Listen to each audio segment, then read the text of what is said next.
hello. Right there, traveler. Come in, come in. Don't let that misty rain cling to your cloak for too long. There we go. The lantern by the doorway flickers gently as you step inside. And the smell of warm bread, old wood, and something softly spiced welcomes you like a familiar song. How was your day? Did you have something warm to eat? Did the air feel strange today? Maybe a little too still or oddly golden? And between all the bustle, did you happen to wonder how someone long ago managed to make ice in the middle of the desert? Well, lucky you. That's exactly the kind of story we're about to unwind here. Welcome back to our little inn. You've arrived just in time. The fire is glowing low, the piano is murmuring from the next room, in the other Lukács. Our sleepy wanderers have all found their corners, their blankets, their half-finished mugs. Tonight, in the gentle hush of dripping rooftops and candlelight, we're telling the story of ancient Persian ice houses.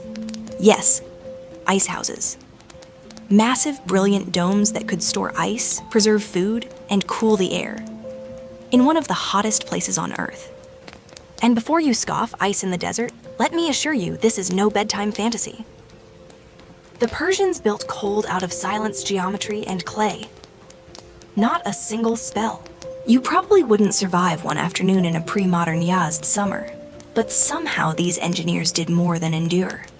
They chilled melons for breakfast. They made sherbet for queens. They whispered to wind and waited on moonlight. So before you get comfortable, take a moment to like the video and subscribe, but only if you genuinely enjoy what I do here. That's the only rule at this inn. Tell me, where are you listening from tonight? And what time is it there?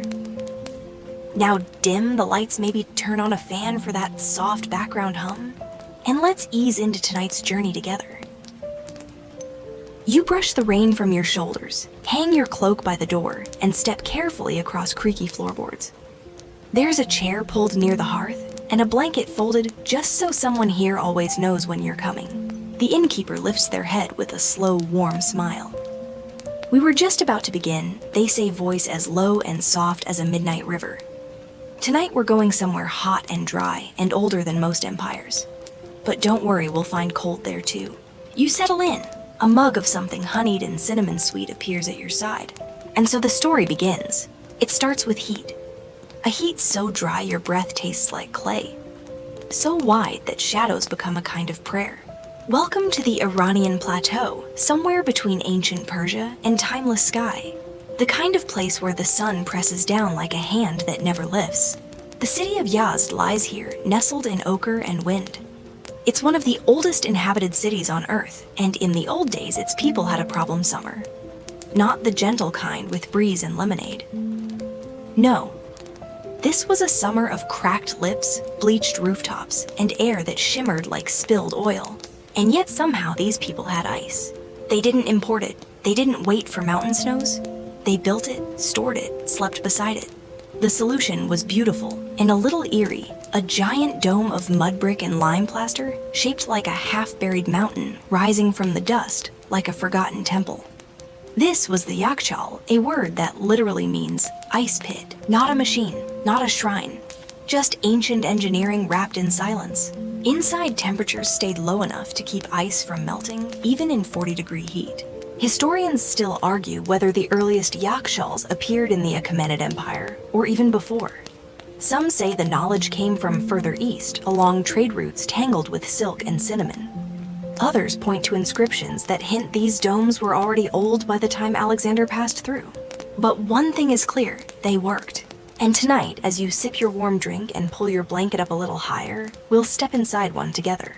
We'll find out how mud kept cool better than marble, how the moon helped freeze water in the dark, and why Persian engineers might just be the unsung magicians of the ancient world. The fire pops quietly beside you, sending a sleepy trail of sparks into the stone hearth. You pull the blanket a little tighter, and the innkeeper continues, in a voice that feels slower now, like they're unwinding a ribbon through time. Because before you can appreciate what the Persians built, you have to feel the heat they were fighting. Picture yourself walking beneath a noon sun on the Iranian plateau, perhaps near Yazd or Kashan. Your feet press into dusty clay streets, the air so dry it whistles in your nostrils. There's no breeze. The walls around you are sun-baked the color of warm bread crust. Even the cats have vanished into shadows. The earth here doesn't just get hot, it stores heat. Rocks crack, doors swell. People move slowly, deliberately, like they're underwater in light. You wipe your forehead only to realize there's no sweat. It's already gone. And in a place like this, cold becomes a kind of fantasy, a craving, a survival tactic.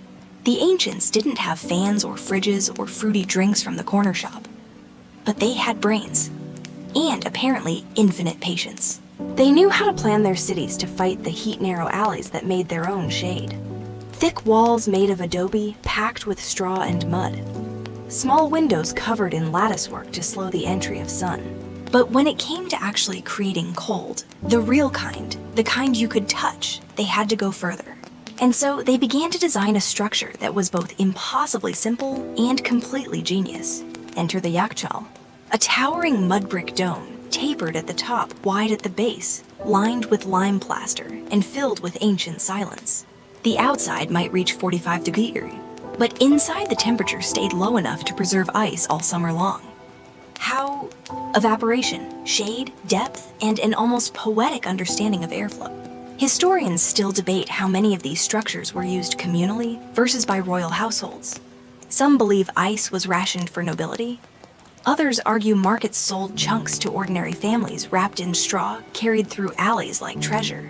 But here's what's certain: when someone wanted to cool their water-chill fruit, or just rest somewhere quiet and cold, the yakhchāl was waiting.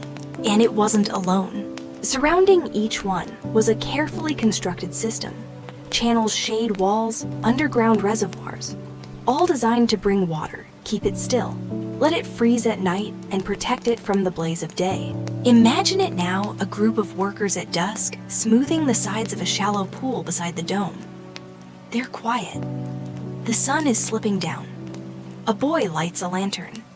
And the water just sits there, calm, thin, wide like glass, waiting for the cold to arrive with the stars. No machines, no shouting, no rush, just patience. And a strange kind of confidence that the desert, for all its fire, would give them ice, if they asked gently enough. The inn grows quieter still. Even the rain outside seems to hush for this part of the tale.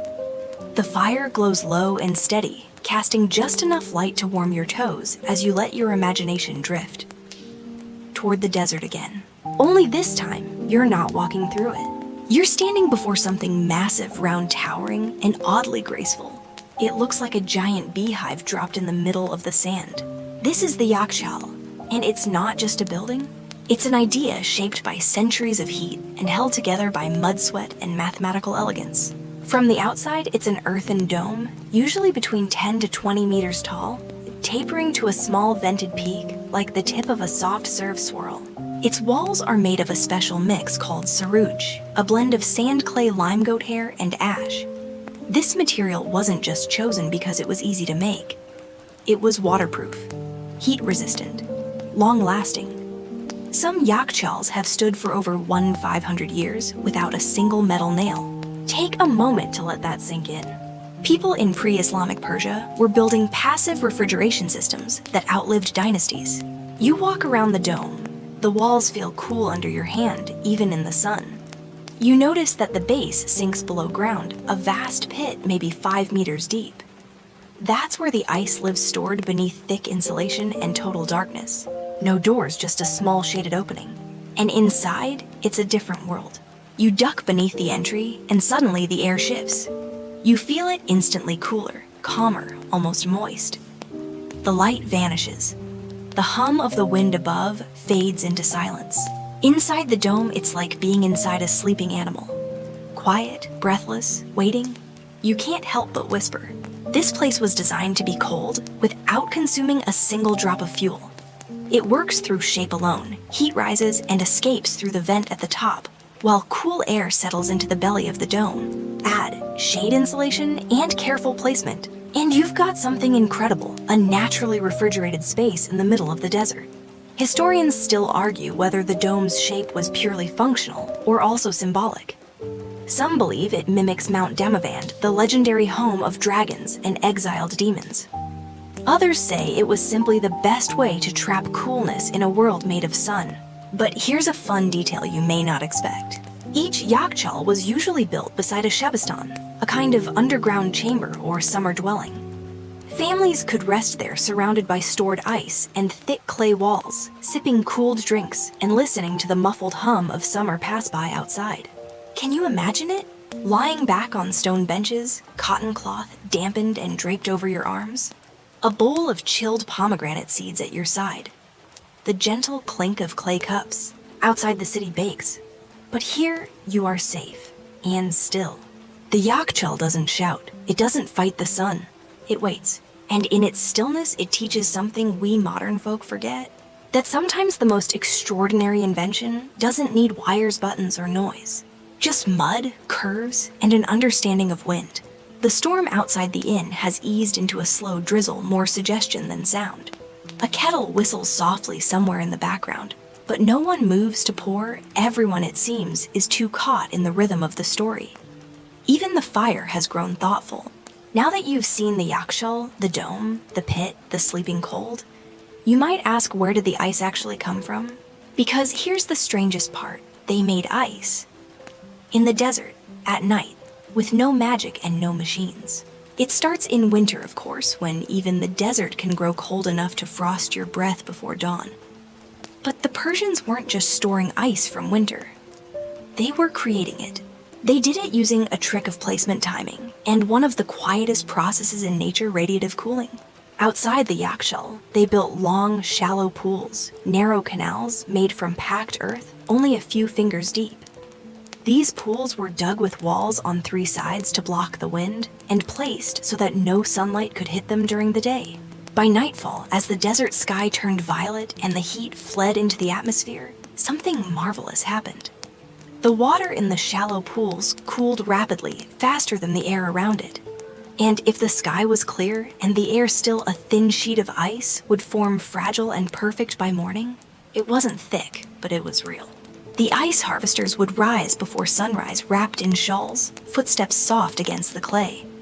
They used wooden scrapers or long-handled tools to gently lift the ice from the surface and carry it into the dome.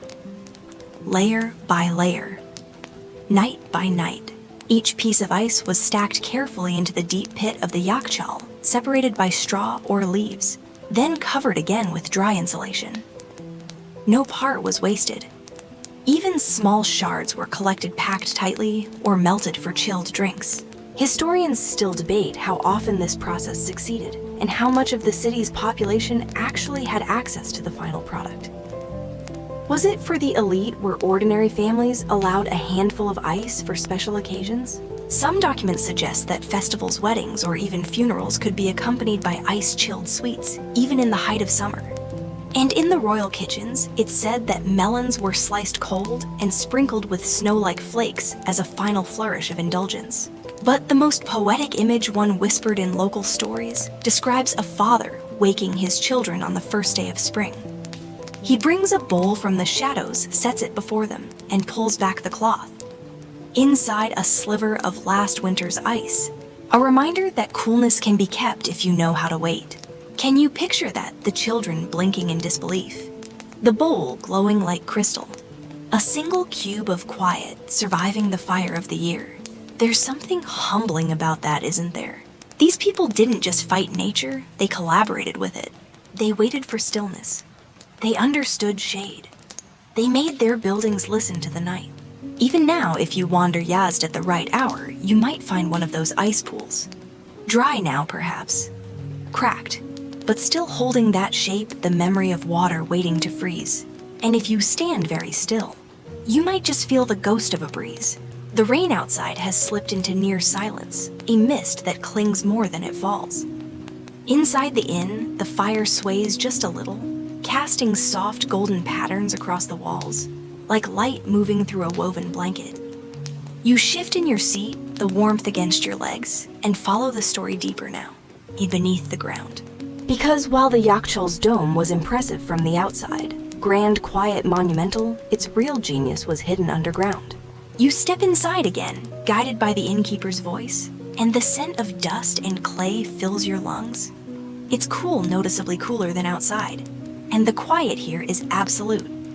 A hush so thick it seems to coat the air. This stillness isn't accidental. It's the heart of how these structures worked. Let's pause and appreciate the full magic at play.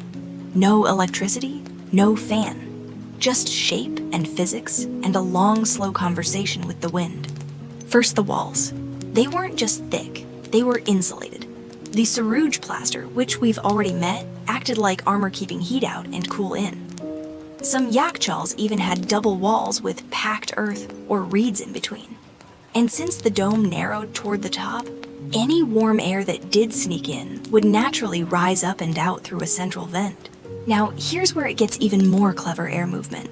Many yakhchāls were built near qanāts, underground aqueducts that channeled water from distant mountains into cities. These qanāts also moved cool air. Engineers would carefully position a yakhchāl so that air from the qanāt tunnels passed beneath or into its lower chamber.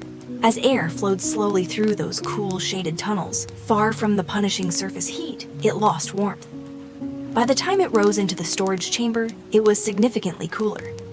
Add in the dome's ventilation design, and you had a passive airflow system that literally encouraged cold to stay and heat to leave. And here's the delicious irony: air didn't need to be frozen. It just needed to move the right way. Can you imagine it standing at the mouth of one of those old qanāt vents, cool air brushing past your face, like breath from a sleeping giant? It's not loud, there's no hum, just the faint rustling of earth-cooled wind. Historians still debate whether later Persian engineers learned these methods from earlier Elamite or Babylonian builders, or whether they developed it all independently.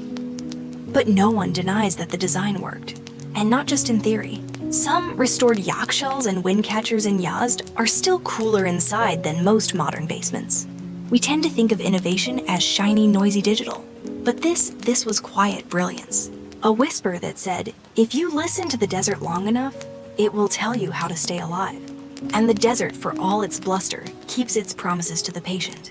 The inn is so still now, you can almost hear the piano in the next room, a single hand drifting across soft, sleeping keys. You lean back, mug warming your hands, and let the story shift from architecture to luxury. Because once the yakhchāl was filled, the real fun began. Ice in a world of heat wasn't just practical, it was prestige. And nowhere was this more evident than in the royal courts and wealthy households of ancient Persia. Let's drift into one together, now shall we? You walk through a stone courtyard shaded by date palms, soft lights slanting between latticework screens. Water trickles from a marble basin, and birds hop along the tiled floor. Inside, a noble family reclines on cushions of teal and gold, and on the low table before them, a silver dish covered with a woven cloth, and beneath it, a bowl of chilled fruit, figs, melons, pomegranate seeds cooled by slivers of yakhchāl ice, maybe even a bit of rose sherbet, sweet perfumed and impossibly refreshing in the late day heat. You lift a single slice of melon to your lips and blink in surprise. Cold, not just cool, cold. The moment is subtle but electric. The hush that follows is a kind of reverence. Because this isn't just food, it's magic delivered in secret by mudbrick and moonlight. Now, not everyone had such treats every day, but ice was traded gifted and stored carefully for special occasions. Weddings, New Year celebrations. In Nowruz, the Persian New Year, wealthy families would bring out chilled drinks or snowy desserts to mark the changing season. And in the homes of merchants or learned poets, guests might be surprised with sherbet made of crushed ice syrup and flower waters, jasmine, saffron, maybe even sour cherry. Historians still argue about the exact recipes. Some claim the sherbet was more like a slush. Others describe elaborate sorbets, frozen in copper dishes and served on carved wooden trays. But all agree ice was not just a tool, it was an experience. A way of telling your guest, I have mastered the heat, and I welcome you. Even the Apadana Palace in Persepolis is thought to have had cool chambers, perhaps fed by underground water routes and shaded air.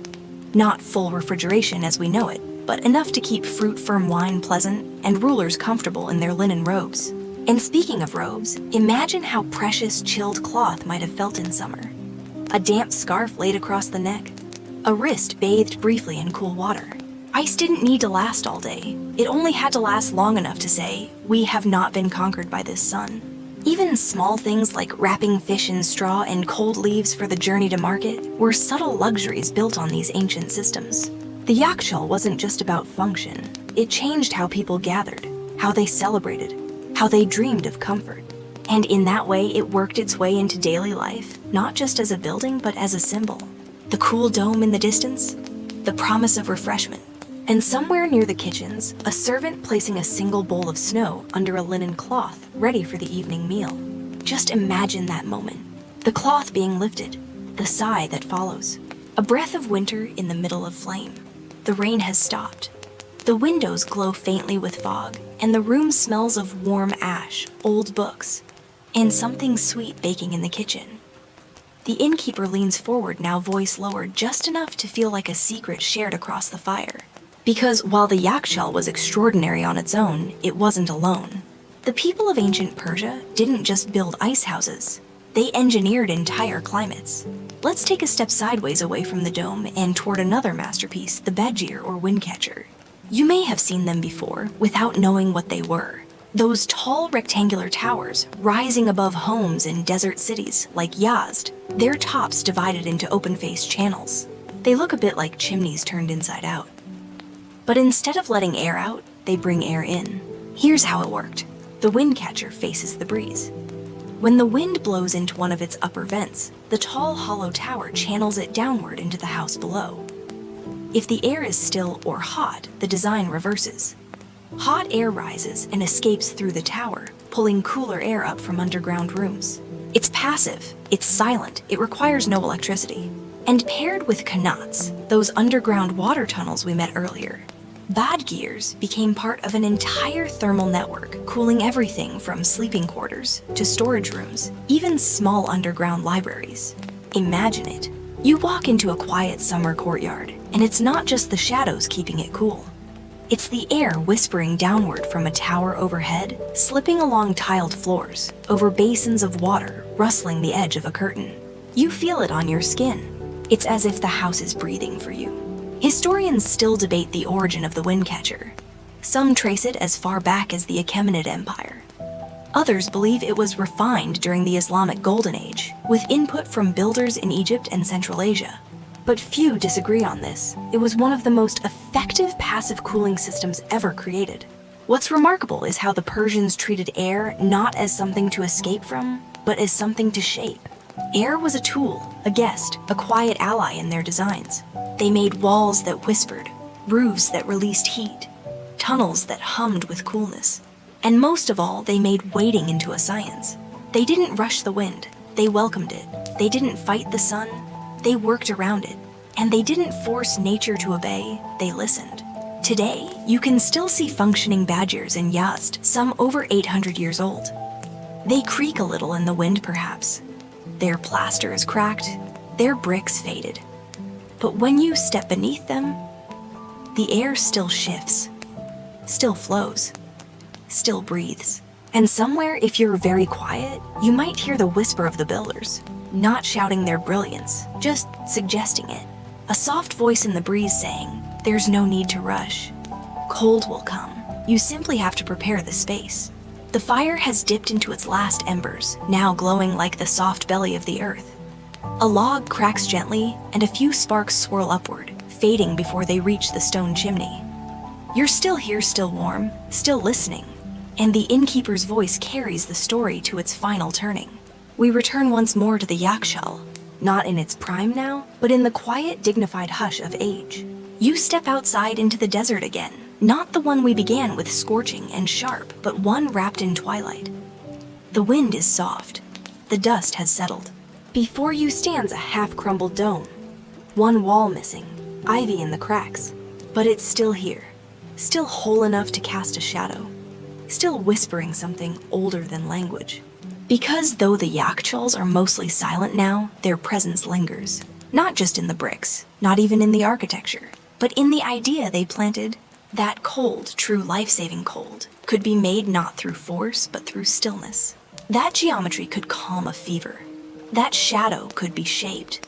That air and water left to their natural patterns could create miracles.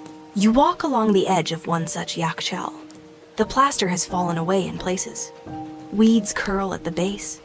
But when you press your hand against the clay, it's cool. Still. As if the memory of cold hasn't left. Inside the pit is empty. But once there was ice here. And before that, there were people. A boy lighting lanterns before dawn. A woman laying pomegranate seeds on a silver plate. A builder smoothing the top of a wall, nodding to the wind. All of them long gone. But something of them remains. Not in statues. Not in gold. But in this perfect earthen shape that once bent the desert to its will without ever raising its voice. Historians, engineers, architects, they still study the yakhchāl. They measure the curves, rebuild the models, draw lines on paper. But you, traveler, you've seen what mattered most. The silence, the patience, the way the world was invited, not commanded to help. And maybe, just maybe, the yakhchāl wasn't just about keeping melons cool or making sherbets sparkle.